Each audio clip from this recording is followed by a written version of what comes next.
观众朋友好，这里是大时局，我是邵峰。北京出手了，这一次动静不小，稀土封锁、制裁外企、拉拢平壤、封杀舆论，四线齐发，一夜之间火药味冲上国际天际线。10月9号，商务部和海关总署连开4枪，锂电、石墨、稀土全封，14家外国企业被列入黑名单，连英国军工与加拿大半导体都没逃过。这不是谈判筹码，这是政权在亮刀子。但最诡异的是人，习近平突然缺席，李强紧急飞平壤代行任务，金正恩夜里阅兵，导弹升空，烟火炸满天。这一场红色大秀看似庆典，实则挑衅。外界都在问，这是联手对美，还是掩盖内乱？外面喊打美国，里面封口中国，经济崩，工厂关，社保断，舆论封，所有的控制都像一场挣扎，政权在燃烧，人民在买单。这场稀土封锁是外交强硬，还是末日求生？中共4中全会前的这场剧烈震荡，恐怕只是暴风前的第一声雷。中共商务部、海关总署10月9号连发4篇公告，对超硬材料、稀土设备和原辅料、火等5种中重稀土、锂电池和人造石墨负极材料相关物项实施出口管制。中共收紧关键矿物的管制，这些对电动汽车和喷气式战斗机等高科技产品将造成影响，可能在美国总统川普和中共党魁习近平预期中的会晤前，重新点燃与美国的贸易紧张关系。中国生产全球约 90% 的稀土，并控制着许多其他关键矿物的大部分供应。几十年来，中共一直在建立其在全球稀土开采和加工领域的主导地位。美国军方的供应商依赖中国的材料来制造无人机和飞弹瞄准系统等产品。中共这些新管制规定表明，在美国和其他西方国家力图建立本国产业并减少对华依赖之际，中共正将其管制范围进一步延伸至稀土供应链的下游。今年早些时候，在北京方面的稀土管制导致美国企业出现供应短缺后，中美贸易谈判的矛盾一度激化。凯投宏观的中国经济事务主管朱利安·埃文斯·普里查德说，这可能会让事情有些脱轨，中共正再次挑起同样的麻烦。新加坡市场调研机构边缘研究的创始人蒂姆·张表示，从地缘战略角度来看，这有助于北京在本月晚些时候举行的川习韩国峰会之前提升影响力。中共商务部10月9号表示，最新的出口管制涵盖稀土开采、冶炼和其他加工环节中使用的技术，其中一些管制措施立即生效，其余的将从今年12月1号起实施。从上述措施来看，尚不清楚中共打算如何执行这些新规。除了稀土管制进一步升级之外，中共商务部10月9号还宣布，将14个外国实体纳入制裁清单。被列入这一清单的企业包括几家美国国防承包商、英国航空航天巨头 BAE 系统公司，以及总部位于加拿大的半导体情报提供商 Tech Insights 及其在欧洲、日本和韩国的附属公司。加拿大哈利法克斯国际安全论坛，一个每年聚集政府官员、军方代表及学者的会议机构，也在此次被中共列入不可靠实体清单之中。中共商务部发言人声称，上述外国实体近年来不顾中共强烈反对，与台湾开展所谓军事技术合作，发表涉及中共的恶劣言论，协助外国政府打压中国企业等行为，严重损害中共国家主权、安全和发展利益。今年1月，北京因美国对台军售而制裁了10家美国国防企业。从中共的这些行动可以看出，中共对美国和西方的敌意正在增加。2019年，时任美国国务卿的蓬佩奥就曾说过，经过几十年，美国终于意识到中共对美国和西方价值观的敌视深入骨髓，这种认识的转变归功于川普总统。中共是美国和世界秩序的最大威胁，是当今美国朝野共识。美国国务院10月8号宣布，一名美国外交官承认自己跟一名中国女子交往后已遭开除。在拜登总统任期的最后阶段，国务院对所有在华美国政府人员、其家属以及持有安全许可的承包商实施了一项禁令，禁止他们与中国公民发生任何恋爱关系。美联社报道，有外交官因违规被解雇，这是头一次。美国国务院发言人皮戈特在声明中表示，在美国总统川普与国务卿卢比奥审查此案后，认定该外交官承认隐瞒自己跟一名已知和中共有联系的中国公民交往后，随即解除他的外交职务。皮戈特表示，在卢比奥的领导下，我们将对任何破坏国家安全的员工实施零容忍政策。声明并未透露该名外交官的姓名，但他与其女友曾出现在保守派行动人士欧基夫暗中拍摄并上传网络的影片中。欧基夫媒体集团8月6号报道，美国国务院外交官丹尼尔在与该集团卧底记者谈话时表示，我为爱违抗政府。他承认自己明知故犯，未申报自己跟一名27岁中国公民赵乔伊的恋爱关系。丹尼尔透露，赵乔伊的父亲是中共高官，他爸爸应该是省级或中央的教育部官员，是标准的共产党干部。当被问到赵乔伊是否可能涉及间谍活动时，他回答，他有可能是间谍。丹尼尔说，只有当这段感情发展到要认真对待或走向婚姻时，才会考虑报告此事。由于反美，中共和朝鲜现在越抱越紧。中共总理李强代替习近平，已经在10月9号中午乘包机抵达朝鲜平壤，参与朝鲜劳动党80周年庆祝活动。10月10号，金正恩将举行大型阅兵式，活动可能于夜间登场，将有数万人参与。分析人士指出，朝鲜可能会在此次活动中亮相新一代火星20洲际弹道导弹、新型火星11MA 及音速滑翔载具以及其他先进武器系统。这些武器理论上足以对美国构成威胁。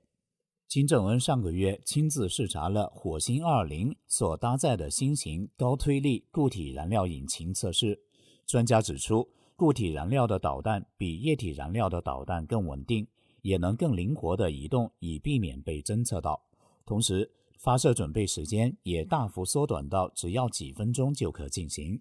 朝鲜与美国和韩国之间的关系长期紧张，近来更趋恶化。金正恩上周末表示，他已将特殊资产部署在主要关注的目标上，并承诺将采取更多军事措施，以回应美国在韩国增加军力部署的行动。韩国庆南大学远东研究教授林以哲表示，金正恩所说的特别资产很可能是指先进的战略武器系统，像是战术核武器及其运载平台及音速导弹，还有可能具备 AI 无人机和网络作战能力。林以哲分析，金正恩在演说中提到韩国安全，并批评美国军事扩张，显示朝鲜的这些武器的目标正是要直接威胁韩国和驻韩美军资产。不过，金正恩在强烈的反美言辞之余，最近又表示他对川普仍怀有美好回忆，并强调如果华府不再坚持朝鲜放弃核武，那就没有理由不跟美国对话。这就是说，朝鲜的金三胖反美是有条件的，不像习近平那样秉承了中共的流氓劲儿，不管有没有条件，横竖都要反美。然而，习近平的反美付出的代价却是中国老百姓承担的。X 平台推主古风10月8号发的视频显示，吉林通化经济一片萧条，店铺一间连着一间都关闭着，街上一个人影都见不到。他感叹道，怪不得习近平要打击网络悲观情绪。今年9月底，中共网际网络信息办公室启动了一项为期2个月的行动，目的是整治恶意挑动负面情绪和恐慌，或宣扬努力无用论等失败主义思想的内容。中共央视为此推波助澜，声称现实中我们都会为工作与生活感到疲惫和烦恼，但这些真实的情感值得被尊重，而不能被人刻意放大，成为博取流量的工具。网络空间不是负面情绪的垃圾场。纽约时报10月9号报道，研究机构中国传媒研究计划主任班志远说，根本原因在于许多中国人的经济和社会前景正在恶化，这已引发了在任何国家都会出现的自然的社会反应，即焦虑和疑虑的表达。中共的打击行动带有明显的政治气息，这表明中国经济前景的不确定性，中共与美国的贸易战和年轻人失业率居高不下，中国社会对中共政权的不满正在蔓延，大有临界爆发的态势。中共官方紧急灭火，在11长假期间，中共党媒人民日报连续8天发文唱好经济，然而现实完全相反，老百姓叫苦连天。10月8号，贵州六盘水一模具公司员工村民发现，11放假后上班，工厂没了，老板已经跑路。这家工厂20多名员工当场傻眼，老板拖欠的50-60万元工资全打了水漂，找不回来了。村民说，老板说要把设备搬到柬埔寨，工资会发，不过没有赔偿。老板根本没有提前告诉我们是突然倒闭的，我们到现在都没见到老板。村民在这工作了1年半，现在工作不好找，特别我们做模具的工种更不好找。10月8号，一位博主表示，大批工厂老板趁长假倒闭跑路了，员工好不容易放个假，回家团圆一下，回来发现厂都没了，真是可笑。老板拖欠着供应商贷款和员工的工资，把设备一清空就强行上岸，自己逍遥自在去了。人口红利吃完了，接着就是人吃人的时代。最近3年，中国经济下滑得厉害，经济大省广东企业的倒闭潮成为经济衰败的缩影。在制造业之都东莞经营了11年的广东爱玛车业10月1号宣布停产。爱玛科技成立于1999年，总部设在天津，是一家集研发、生产与销售于一体的交通工具制造商。东莞后街的加米爱家居公司近日被法院裁定破产。该企业曾是东莞家具制造业龙头企业，注册资本1000万元，目前资产仅剩6.2万元，债务高达1238万元。广东佛山知名的建材门窗大厂梧桐树门窗公司于10月7号正式宣布停业。梧桐树铝门窗厂宣布倒闭前2个月，还信誓旦旦地称资金雄厚，要收购威亚门窗。11长假期间，网上有不少商家转让办公设备。一位在东莞后街的博主说，因电商公司亏损严重，倒闭退场。惠州也有公司倒闭清仓，办公设备低价处理。老板跑路，工厂倒闭，中国到处是没有工作的失业大军，许多失业的人只能做网约车司机赚钱糊口。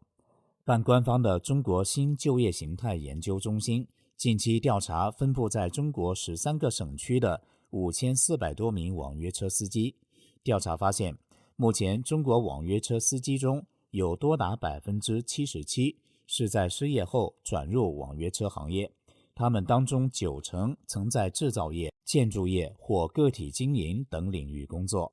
报告提到，今年40岁的网约车司机李家荣曾是广东惠州一家五金厂老板，工厂在高峰时期曾有100多名工人，但在 COVID-19 疫情期间营运受到冲击，被迫关门，随后他就投入网约车行业。